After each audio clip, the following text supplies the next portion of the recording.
इकरार।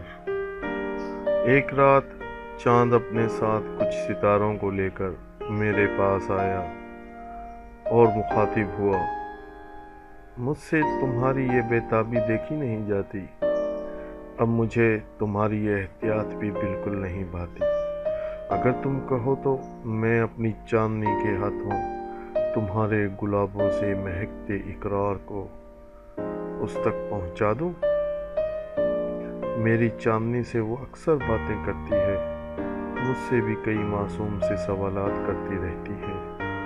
अपने लरसते लबों से न जाने क्या कुछ कहती रहती है। मुझे बहुत पसंद है वो। नहीं, तुम ऐसा कुछ मत करना, मैंने चांद की आंखों में झांकते हुए कहा। तुम उसे नहीं जानते,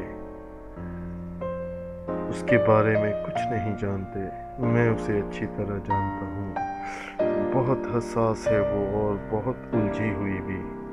मैं तो खुद उसे सुलझा नहीं पाया हूँ, और फिर इसने अपना कोई ख्वाब, कोई इंतज़ार भी मुझे नहीं सौंपा, अपनी कोई उम्मीद भी मुझे निशानी के तौर पर नहीं दी। वो इतनी बड़ी दुनिया के बेइंतहा इंसानों में अगर मुझसे कहीं खो गई तो मैं उसे कैसे तलाश करूँगा, किस तरह ढूंढूंगा उसकी महक को।